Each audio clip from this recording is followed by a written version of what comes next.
بسم الله الرحمن الرحيم الحمد لله وكفى والصلاة والسلام على الحبيب المصطفى صلى الله عليه وعلى آله وسلم تسليما كثيرا إن الله وملائكته يصلون على النبي يا أيها الذين آمنوا صلوا عليه وسلموا تسليما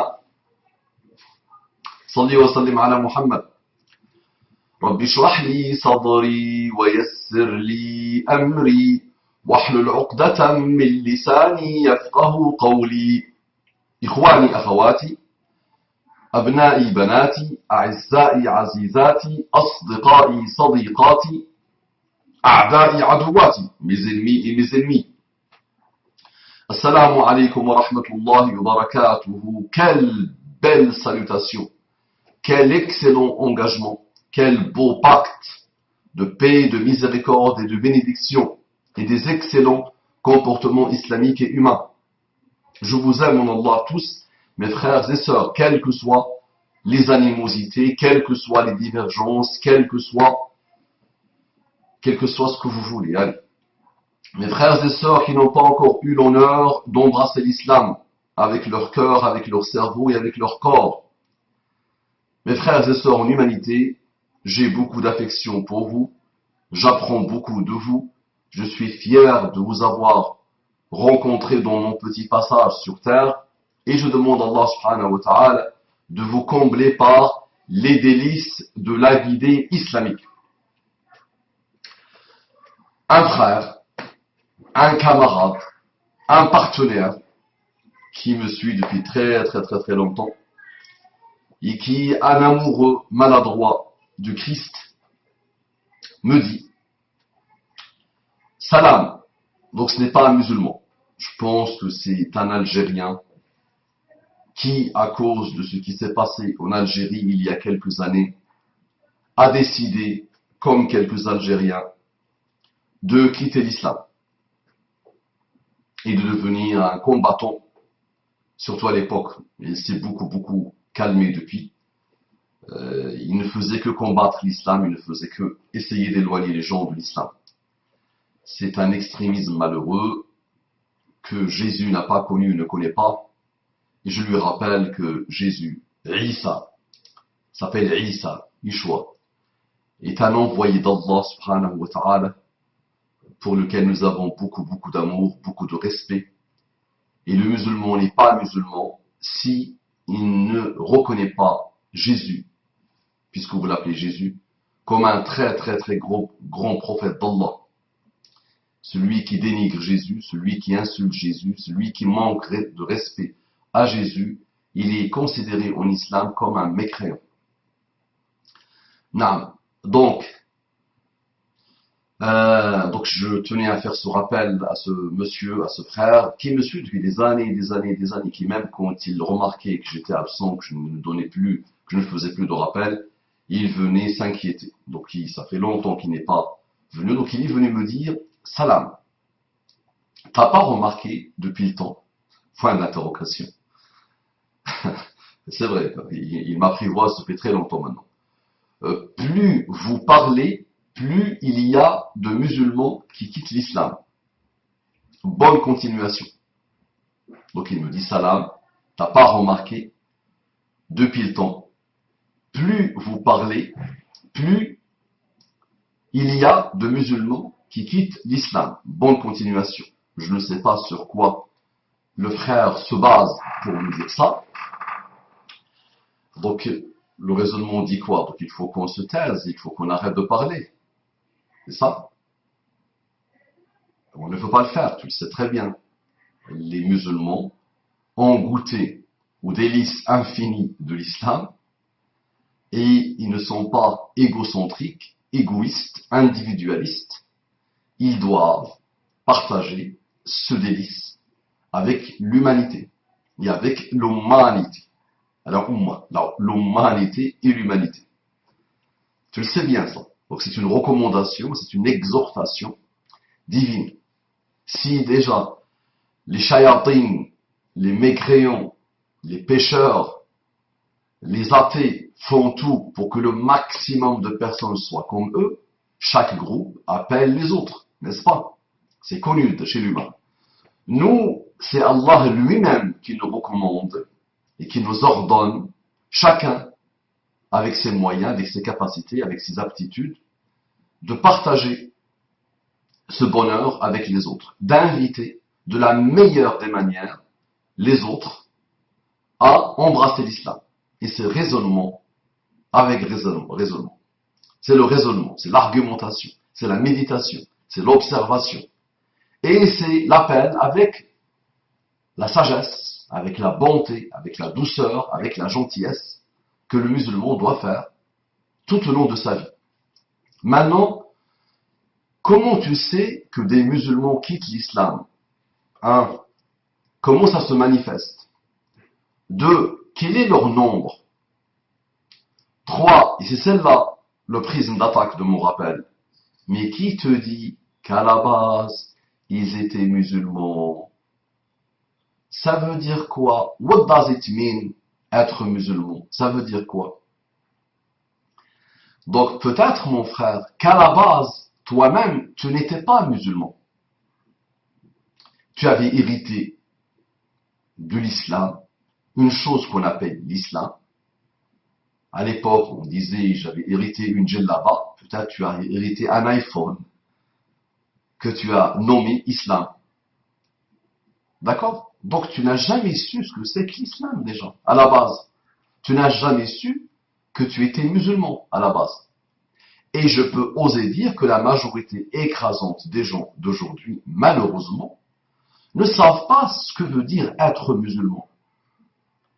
Ils vont te répéter des choses qu'ils ont héritées, que leurs parents leur ont inculquées jeunes pour se donner bonne conscience, pour se dire « Ah, j'ai élevé mon enfant en islam ». Donc ils leur ont dit l'islam, 5 piliers, l'attestation de foi, la prière, l'aumône, le jeûne de Ramadan et le pèlerinage pour celui qui peut. Leurs parents leur ont acheté des petits jouets qui répètent des invocations. Quand tu rentres aux toilettes, tu dis ça. Quand tu sors des toilettes, tu dis ça. D'accord? Tu manges avec la main droite. Et quand tu veux manger, tu dis ça. Et quand tu finis, tu dis ça. D'accord? Et donc des petites choses comme ça, non, nécessaires, non, il faut enseigner à nos enfants des choses.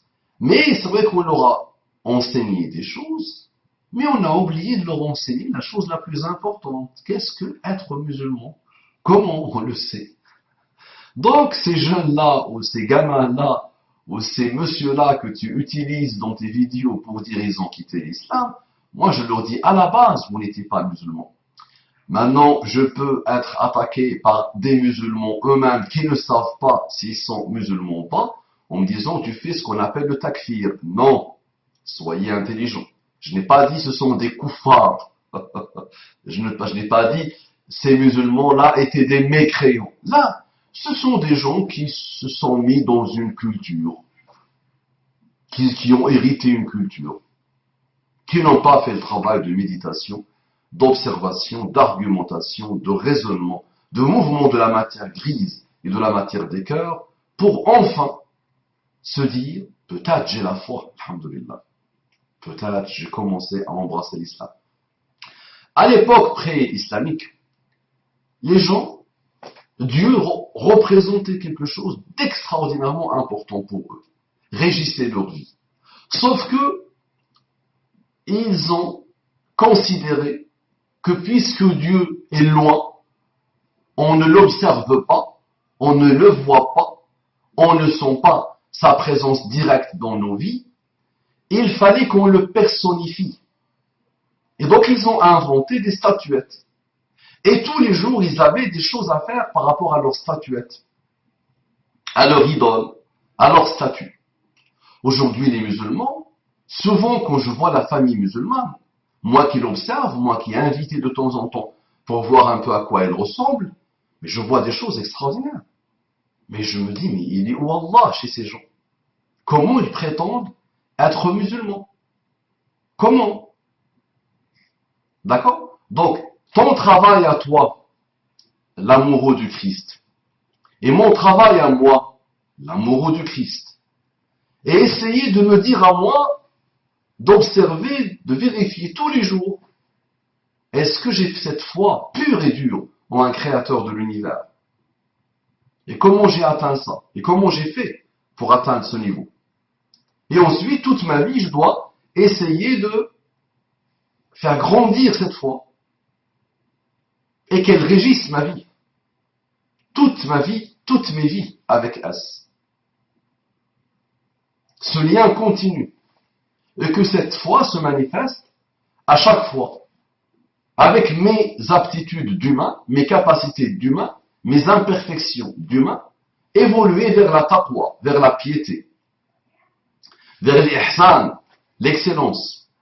Considérer qu'Allah, c'est pas considérer, sentir, avec la foi, avec l'attestation de la foi, avec le sentiment, le ressenti, la sensation totale, qu'il y a un vigilant, un raqib, qui m'observe et qui observe ce que je fais, et qui observe la pulsion de ma pensée, quelle qu'elle soit.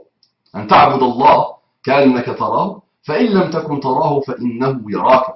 Que tu adores Allah comme si tu le vois. Et si tu ne le vois pas, sache qu'il te voit. Lui, il te voit. Et adorer Allah, c'est pas dire Allahu Akbar et penser à sa maison au bled, et penser à sa copine, et penser à la plage, et penser à tout sauf Allah. Là, là. L'adoration, c'est toute la vie. قُلْ إِنَّ صَلَاتِي وَنُسُكِي وَمَحْيَايَ وَمَمَاتِي لِلَّهِ رَبِّ الْعَالَمِينَ. Dis, ma salat, mes actes de dévotion, ma vie, ma mort est pour Allah. Ces notions-là, beaucoup de musulmans ne les ont pas. Souvent, on a des musulmans, même reconvertis, qui se convertissent à l'islam. Ils le font par réaction. Ils le font par suivisme. Ils le font par imitation. Ils le font par frustration. Ils le font pas parce qu'ils ont vu leurs copains et leurs copines musulmans qui ne mangent pas le porc. Ils le font pas parce qu'ils savent qu'en islam, il y a des forces, masha'Allah, motrices qui font que ça bouge. On ne stagne pas en islam. On doit changer les choses. On doit toujours changer, essayer de changer les choses et essayer d'améliorer les choses. D'accord? Donc, t'es musulman qui quitte l'islam, quoi qu'on dise, non mon frère. Nous, on fait notre rappel. Après, c'est Allah qui guide. Ah bon, c'est Allah qui guide? Non, c'est Allah qui guide. Donc, si c'est lui qui guide, comment se fait-il qu'il met des gens au paradis, des gens en enfer? Celle-là, il faut la comprendre. Il faut quand même que tu mérites sa guidée. Parce qu'il est juste. Donc, il y a quelque chose en toi qui fait que tu mérites la guidée. Toi, tu n'as pas mérité la guidée d'Allah. Et tu as manqué de respect à Allah. Et tu as manqué de respect à Jésus. Et tu n'as rien à voir avec Jésus. Et tu, souvent, à 100%, subhanallah, ou à 99%, pour être honnête et juste, j'ai des gens qui se prétendent de Jésus, avec Jésus, pour Jésus, et qui insultent méchamment, et qui dénigrent, et qui calomnient, et qui rabaissent, et qui me manquent de respect, et qui manquent de respect aux musulmans. Les musulmans respectent les chrétiens. Et ils leur disent, mais votre religion vient d'Allah. On la reconnaît. Sauf que votre religion, elle a été envoyée à un peuple donné, à une époque donnée, à un endroit donné. Point. Vous l'avez perverti en la ramenant de la terre sacrée vers l'Europe. Vous l'avez perverti, ni plus ni moins. Et on a vu tout au long de son histoire, depuis Clovis, puis Charlemagne, Clovis, depuis cette époque-là, on a vu les dégâts qu'elle a fait cette religion dans une terre qui n'était pas la sienne finalement. Donc il faut que tu étudies un peu l'histoire de ce que tu appelles christianisme, que Jésus ne connaît pas, et tu verras qu'il y a eu vraiment des millions et des millions et des millions et des millions de morts à cause de cette religion. Beaucoup de souffrances à cause de cette religion qu'Allah a voulu pour un peuple donné, pour un endroit donné, pour une époque donnée. L'islam, qui est la religion de Jésus, est la religion universelle qu'Allah a voulu pour l'humanité. Et chaque jour qui passe te le montre, mon frère. Chaque instant qui passe te le montre. Il suffit d'observer un peu l'histoire musulmane. Il a comparé avec l'histoire de n'importe quelle religion ou de n'importe quel prophète. Et ça, ce n'est pas Mustafa qui te le dit. Va voir ce que les orientalistes disent. Va voir ceux qui ont consacré toute leur vie à combattre l'islam. Ce qu'ils disent. Même quand ils combattent l'islam, tu vois, subhanallah, qu'ils reconnaissent des choses que même les musulmans, les pauvres, n'ont pas encore atteint avec leur cerveau. Et souvent, ils se convertissent. Ou quand ils ne se convertissent pas, ils disent au moins honnêtement ce qu'ils voient de cette religion. Ils savent, ils disent, ils avouent qu'elle ne peut pas venir de Mahomet, d'Allah. Maintenant, le meilleur pour la fin, je t'annonce la bonne nouvelle. Toi, tu vois, par-ci, par-là, des gens qui n'étaient pas à la base musulmans, qui n'ont jamais compris ce que c'est que l'islam, et qui, par réaction, ont voulu le quitter. Par plusieurs raisons, souvent, ils ont voulu le quitter. Ils passent le restant de leur vie dans les dépressions, et ils finissent les pauvres malheureux suicidaires, parce qu'ils ne peuvent pas, mon frère. Quand tu goûtes à l'islam, ce n'est pas, c'est une aberration, mon frère. C'est comme si je te dis, je mange avec mes yeux, et je regarde avec ma bouche. Là, il y a quelque chose qui ne va plus. D'accord? Quelqu'un qui a goûté à l'islam, mon frère, ne peut pas le quitter. Ce n'est pas possible. Sauf si, à la base, son âme était une âme faite pour l'enfer, une âme mécréante, et il se mentait à lui-même, le pauvre. Maintenant, je t'annonce l'excellente nouvelle. Moi qui fais le rappel, et tu sais que je le fais, alhamdoulilah, on continue sans cesse, et je pense, et tu le sais bien, que tu as beaucoup de respect pour mon déploiement. J'observe quoi? J'observe que des jeunes, alhamdoulilah, des moins jeunes, des vieux, ils reviennent à Allah subhanahu wa ta'ala. Et ils essayent de revenir à Allah subhanahu wa ta'ala, pas avec la manière folklorique d'une époque qui a connu la décadence des musulmans, qui était l'époque de l'héritage. Nos ancêtres étaient musulmans, on hérite la djellaba et on se pense musulman. Et je vois, mon frère, ça chez tous les statuts sociaux. Je sais qu'il y a des gens de Sciences Po qui observent et qui échangent et qui sont contents et qui évoluent, machin. J'ai vu hier, et je l'ai découvert avant, des gens en médecine, machallah, qui voient ces rappels, qui manifestent, alhamdoulilah, leur bonheur et qui montrent, alhamdoulilah, qu'ils avancent. Je vois des avocats.